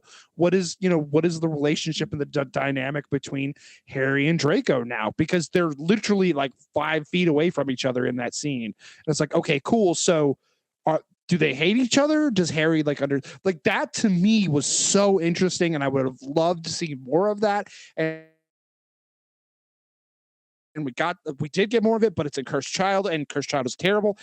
So like I love that ending. I love how it ends, how it began on the platform of 9 3/4.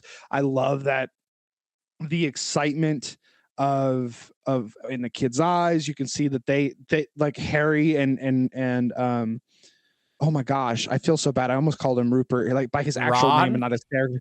Yeah, I genuinely I love Rupert. I think he's such a cool dude. Weasley.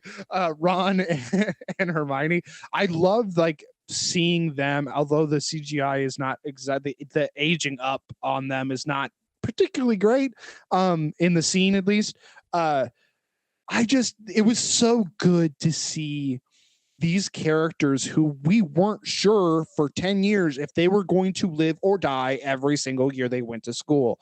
And to see them actually have this opportunity at a peaceful existence was like, oh, so perfect. we're probably closer now to the 19 years later part than the actual ending part of Harry Potter. I hate that. I hate don't that like so that. much. I don't Oh my like that. gosh. I've got 4 left. How many more you got, Josh? I got 3 left. Perfect. I'll knock one out. Logan. Men cried. Oh, really? Okay, cool. I was going to save this for last. Oh, no. There's another one that we got to save for last. Logan. I was ready to cry when I saw this movie in theaters. I was not ready for how much I cried in Logan. Like, I was okay for the most part.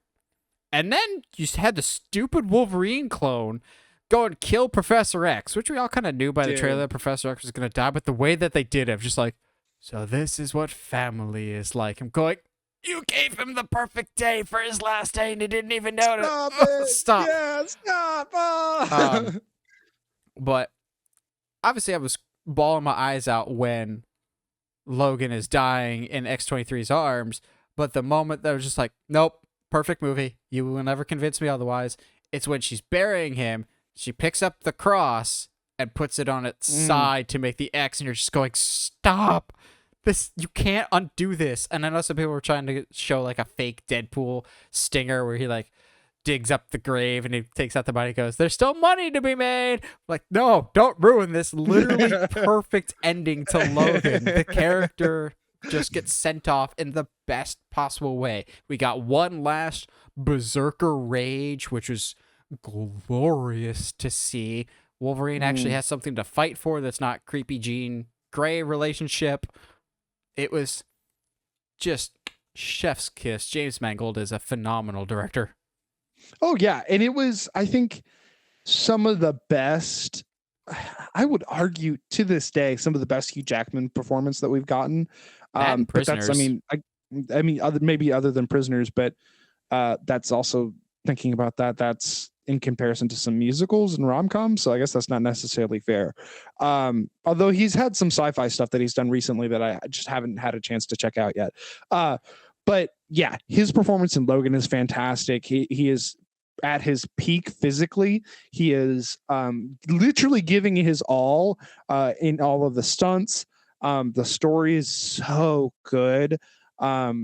That moment where Professor X has a seizure and it kind of drops him and the other guy on their feet and they can't necessarily do anything. Like, gosh, like seeing an old man who is one of the most, like, shout out to oh my gosh, Patrick Stewart.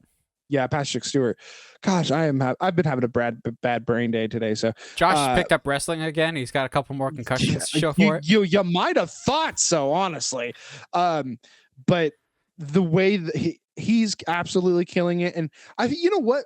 I think what makes Logan so good and such a great send off is that it's not just Hugh Jackman that is absolutely bringing their A game. I mean, even the kid that plays X-23 is like honestly killing it for a character who. This is the only time we've ever seen her, and she's so good in this movie. There's really, I don't think there's really anybody in this movie that is not just absolutely killing it. Honestly, I don't know. I'm sure this might be on Josh's list, but we'll talk about it now because, like Harry Potter, you get multiple good, perfect endings for this, and you have to after 3 movies. Lord of the Rings, literally, it's just the greatest send-off you could possibly have for everybody. So, I didn't have this on the list, partly because I wasn't sure how to contextualize it, because at some point you have to be like, okay, which one is the quote unquote good send-off? Which one is the ending? Because the you bow to no one is a quote unquote ending, but the send off is at the end, is, you know, the next scene when Frodo goes to the Grey, to the whatever the place across the waters, and then, you know, Sam finally shows him having, you know, getting married and having kids. They don't, to my memory, and it's been a while since I've watched them, they don't really show what happens with Pippin, Merry and Pippin in those moments. No, they just kind of end back at Hobbiton. Yeah, and I felt like, don't they do stuff like they become ambassadors or something like that? Yeah. I mean, especially they become potheads. Yeah, yeah. If you listen to their podcast, they go back and hang out with Aragorn until all three of them die, and they all get buried alongside of each other. Which And is the guy. Eowyn probably buried them. Yeah. Unfortunately, which is hilarious. That is a great. I think I've sent it to you. The whole moments where they're like, we've been trying to convince Vigo to let us get buried alongside him because that'd be so funny. He's 100% against it, but he's gonna die first before us anyway. So what's he gonna do? Say no? So, but yes, the endings of the Lord of the Rings series. He might be too old now, but God, if back in the day we could have got Viggo Mortensen as John Constantine or Ra's al Ghul. I think current day Viggo Mortensen, I kind of want Pa Kent.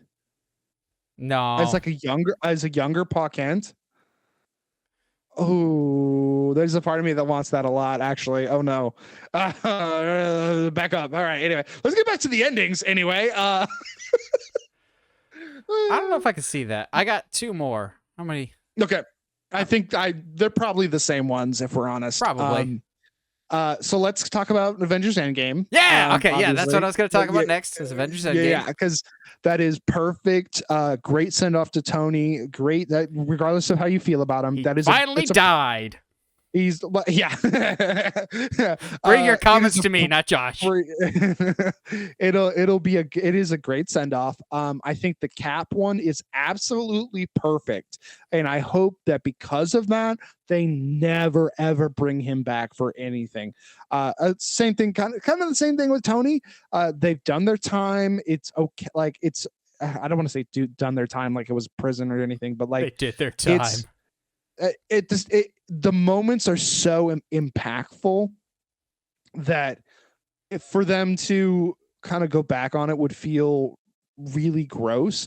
I mean, it was like in Loki when they showed the Infinity Stones as paperweights. It was like, but we just had 10 years worth of filmmaking that showed why these things were so important. Like that kind of feels cheap and gross. Yeah, I get what they're going for, but it does not work.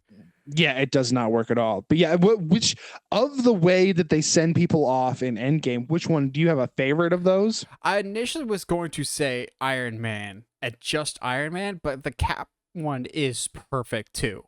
Black Widow's sucked. Black Widow's has to be the worst way to send off a character. But then again, you could say Black Widow as her movie is her send off, which I'm going, that's still a sucky send off. I think Iron Man's just because it closes the loop so perfectly of this guy literally did start everything. Say what you want about the character. That first Iron Man I still think is phenomenal. But it's a perfect send off that he closes out what he essentially began. I know some people were kind of disappointed that we didn't get an end credits. I love that the end you just hear the metal clanging at the end of like you don't need an extra scene. It's overkill. I know we talked about we wanted Galactus or something, but no, it works for how it is. My only criticism with the death of Iron Man has nothing to do with that scene itself. It's the fact that there's a deleted scene that they left on the cutting room floor that you can watch. Do you know what scene I'm talking about, Josh? I do not, actually. So after Tony dies and everyone's gathered around him, you get a close-up of Hawkeye who takes a knee. And then slowly but surely, every other member of the team takes a knee in remembrance of Tony and everyone else that died. But since Hawkeye was the one that did it first, it kind of felt like the writer's way of acknowledging Black Widow's sacrifice as well, like throwing her into the equation. They definitely in Endgame sweep under the rug. Like it is absolutely. It's absolutely one of those things that, and I don't want to get. This is not a slight against the Russos because what they accomplished with Endgame is huge. You're taking, a decade's worth of filmmaking and storytelling that was not planned out, and tying it up in a pretty good bow. But it is an absolute travesty that you have this heartbreaking scene, and that is saying goodbye to one of the integral parts of the Marvel universe. And it's, I want to say it's swept under the rug completely, but doesn't Clint and Wanda have that little like short discussion? Uh, it's like a very, very short Ish. scene. But it's almost like And they're talking more about Vision's death yeah, yeah. than Black Widow's. Like, it's not helpful. Like, No, it's not. it was more or less to give Iron Man the shine and his passing and whatnot with the arc reactor and everything else. But yeah, I wish that the lead scene stayed in of like, let's actually mourn the people that we lost. I think that would have been a nice touch. But I think Mhm. people may disagree, but I think Cap and Iron Man both got the endings that those characters deserved. Like, Yes. Cap, Iron Man's whole story up until that point was wanting to put a suit of armor around the world, never wanting to take responsibility for his actions, and always trying to improve the world through science instead of sometimes not meddling is the way to go. Whereas Captain America, Mhm. having a happy life was literally ripped away from him. He never even had the choice. It all comes down to Mhm. choices. Tony got to have his happy ending. He got a family. He got to have the time that he did with them. Whereas Steve never got that chance. And I know some people are just like, well, what about the ethics of him going back in time? Is he going to save JFK and 9/11 now? I'm going, No, let's you not won't. think We about this won't. too hard. He got a happy ending. Well, Let's leave it there. yeah, but then again, also like this is Captain America we're talking about. He's literally the only reason he's going back is to be with the woman of his dreams. Yes. And so and also it's Cap, like that heart of gold, that good man. He is not like the guy that jumps on the grenade for everybody, regardless of his superpowers, is not going to be like, cool. So I'm going to bet on the Mets this year to win Back to the Future 2. yeah, like that doesn't do anything for him. I to me at least, like it just it's such a perfect ending for him. And honestly, I was excited that when he handed the shield to Sam I thought we were going with Bucky. I was and so not happy. Bucky, because I and I get that. I thought that too. But once he does it, I was like, you know what? Yeah, like Bucky, and they acknowledge it in the show later of like Bucky still has a lot to go to sort through. He has not had the opportunity to really deal with all those, decades and decades of of being the Winter Soldier and not having any control over his autonomy. And yeah, it made sense, and I was excited, and I'm still excited to see what they do with Sam as Captain America. I thought the little bits and pieces that we got him in the finale of Falcon and the Winter Soldier is so good. I was really excited that the changes that they've done with him and how much more versatile he is with the shield and the wings. But that's a whole nother discussion. The send off for Cap, I think, for me is the best one of the entire series. I think maybe runner up for uh, the movie itself I have some issues with, but Wakanda Forever does a really, really good job of sending Chadwick off. I mean, they do as good of a job as they can, being that they have no footage or anything like that. So I definitely up there with some of the good send-offs. I have issues with the movie itself, but they had a Herculean task there. No pun intended, I guess. That there was a lot they had to accomplish, and for the most part, they do in that as far as the send off goes. So, obviously, lastly, for me, there's only going to be one option. Yeah. It has to be Toy Story 3. Like, Yeah. I get that Toy Story 4 exists, and it ends Woody's story well enough. It's like an epilogue. But guys, it's pretty good, yeah. Toy Story 3 should be the template going forward to end your storytelling because it is so genuinely perfect. Take everything with Woody and Buzz out.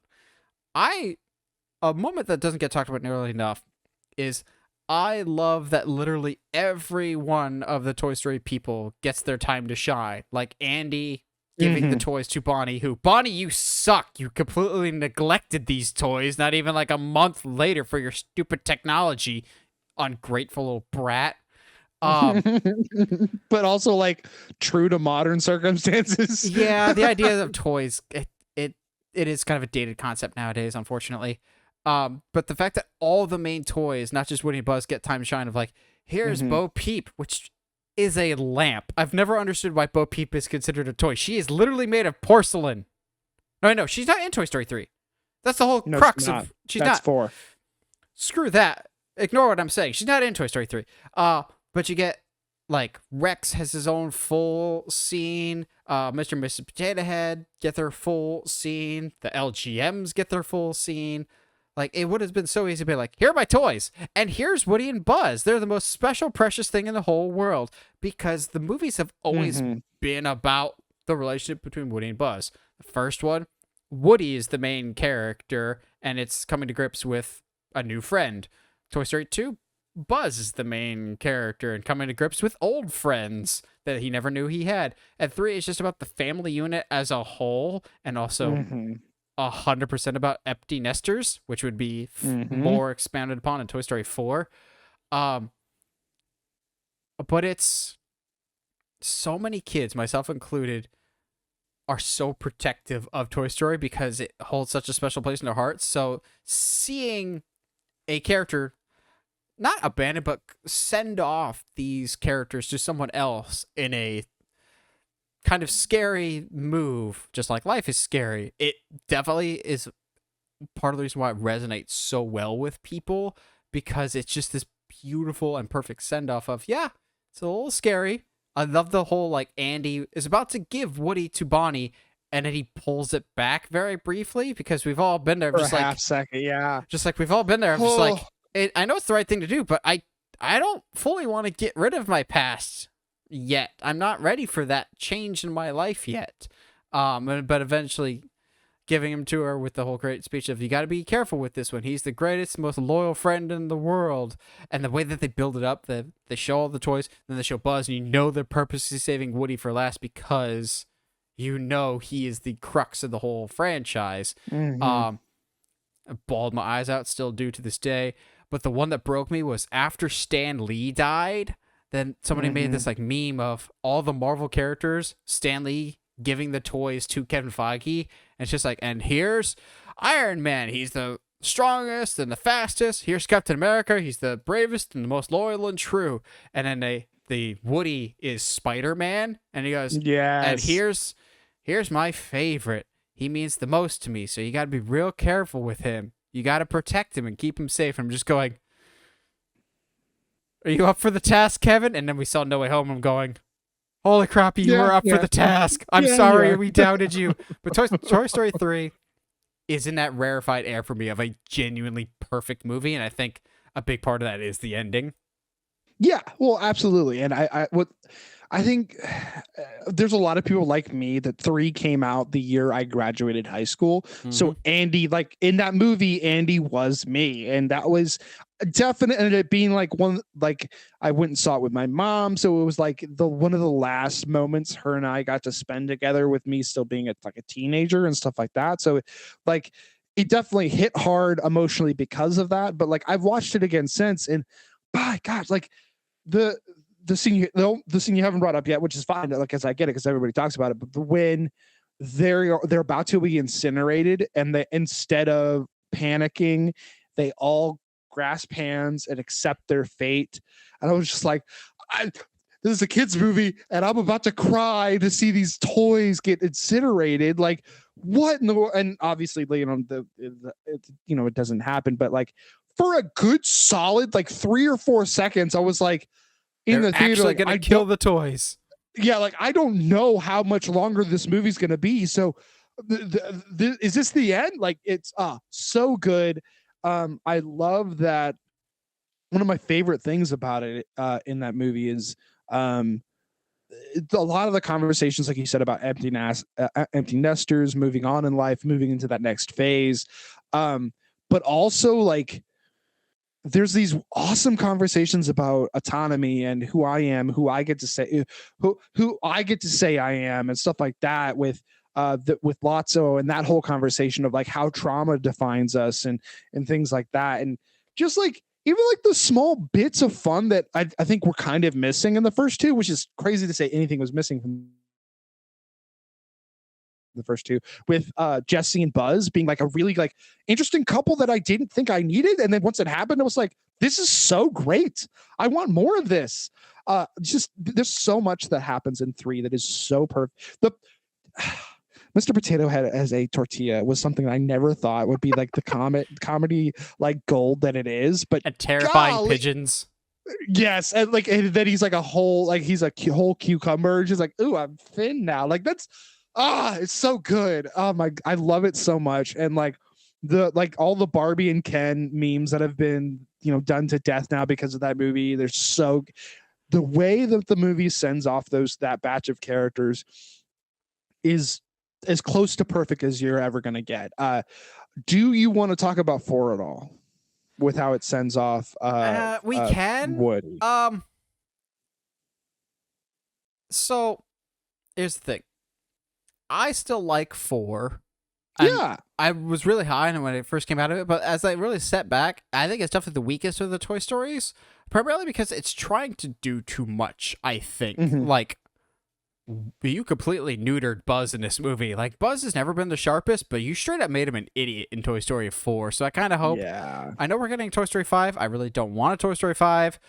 Toy Story 4, I know had a lot of writing problems of, like, revisions and writers coming on and leaving. It was in development for a very long time, maybe because they knew they probably shouldn't have made it. It feels like it's not as emotionally cathartic as it potentially could be, and I think it's just because they don't really know where they're going with Woody for this one. Of like, yeah, he wants to be with Bo Peep.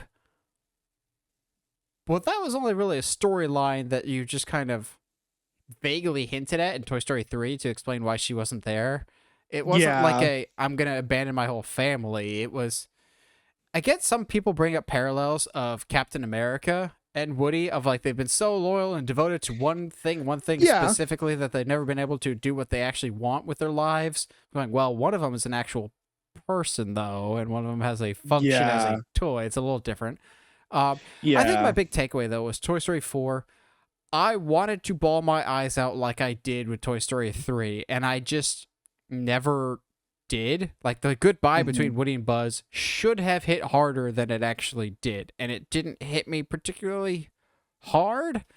And also, the cast might have been too heavy.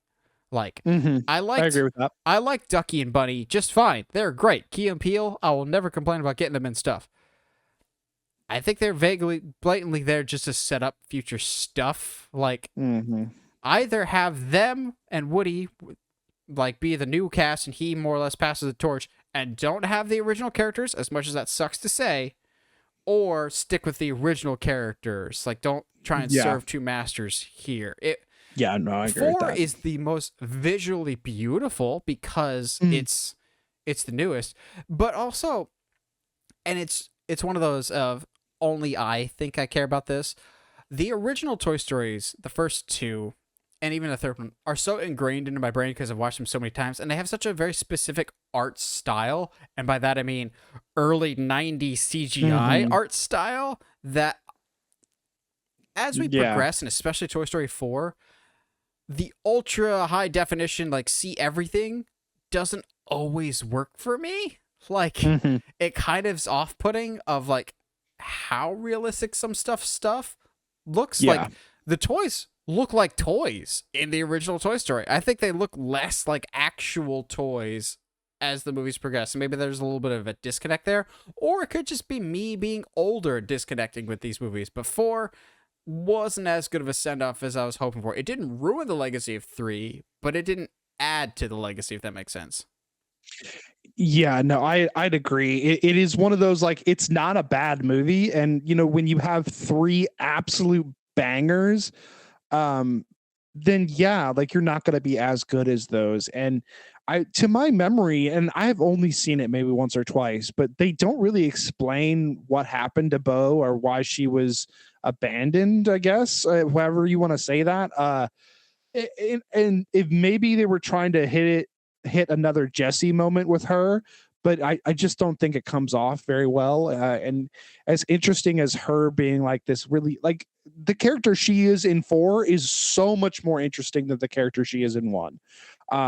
that's a Bo Peep is someone that I would love to see some shorts about, but like it just doesn't hit, like you said, it doesn't hit as hard as it probably could have or should have, especially when 3 was so perfect. So it's hard to get better than Toy Story 3.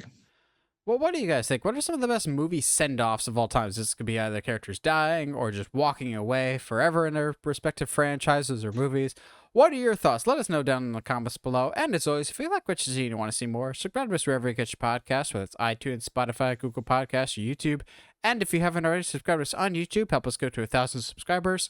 And as always, stay sharp, movie guys and gals.